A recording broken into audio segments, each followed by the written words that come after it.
Hey guys, yours truly, Kevin Grace. I'm here in Dundalk, Maryland, and I'm commemorating the tragedy that happened last year on this date, March the 26th, 2024.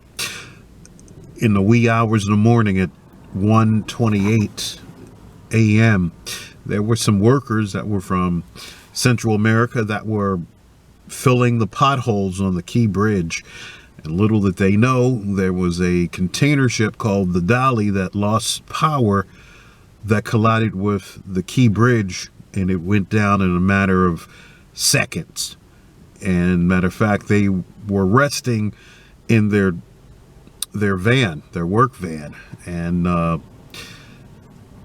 think it was about 5 or 6 of them that wound up losing their lives. And it's very windy out, and of course you can imagine how the water is cold, and they wound up drowning, being submerged.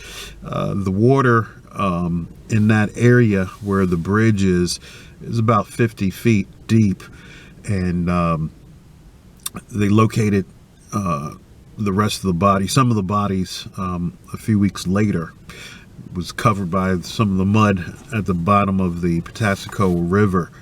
But just very, very sad. The container ship, the Dolly, was heading to Sri Lanka, and right now the bridge is still not repaired. They're dismantling some of the pieces, and they're saying that it's going to cost about $2 billion, and it's going to be at least 4 years to rebuild it. I will attach some artist renderings of what they believe the new bridge will look like, and we're gonna make it bigger, we're gonna make it better.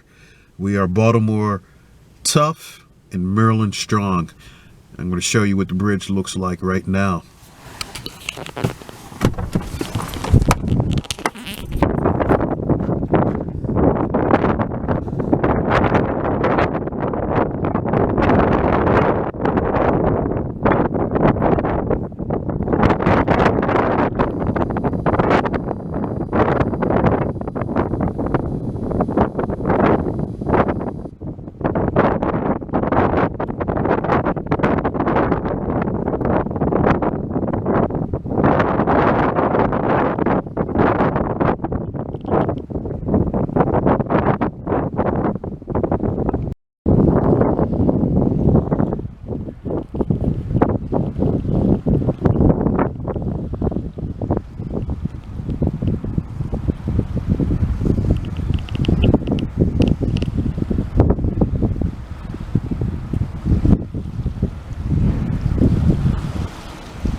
Renderings of the new Francis Scott Key Bridge are now public nearly a year after the bridge collapsed last March. Governor Wes Moore says the bridge will honor the architectural tradition of its predecessor, but with some design and safety upgrades.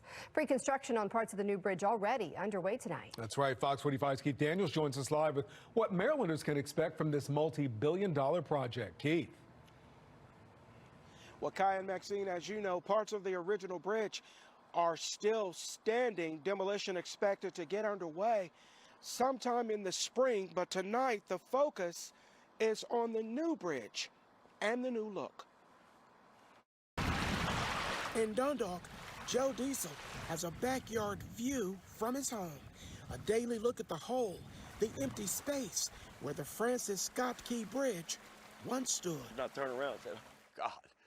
And it was just mind-blowing. Diesel, a retired bridgeman. I worked on the Bay Bridge, Oriole Park. Reacting now to the latest plans to rebuild the bridge. He's seen the latest images released early Tuesday by Governor Wes Moore. The governor says the new cable-stayed bridge will use the most advanced industry standards and very best design. Diesel likes what he hears and sees. Awesome. Awesome bridge. 2 big towers with them suspension cables. The old one was just a straight truss It was beautiful, kind of boring, but a straight truss. This new one has two big towers like the Bay Bridge with all them gorgeous cables coming down. It's going to be a world-class bridge. The governor says they'll employ many Marylanders to get the job done.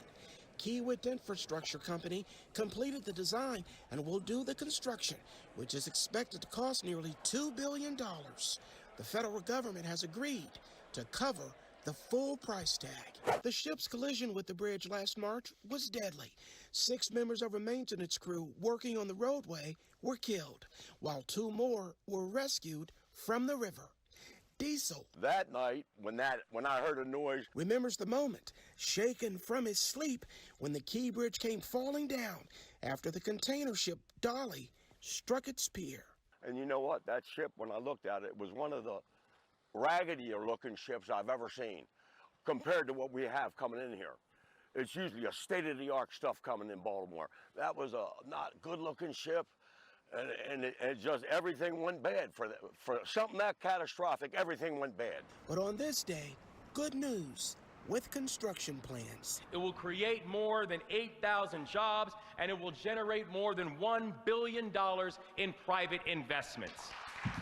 It's what America does. And when we get bad stuff, we'll turn it into something good. So that's what I see.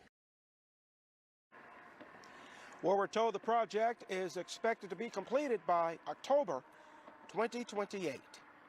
We're live tonight. Keith Daniels, Fox 45 News.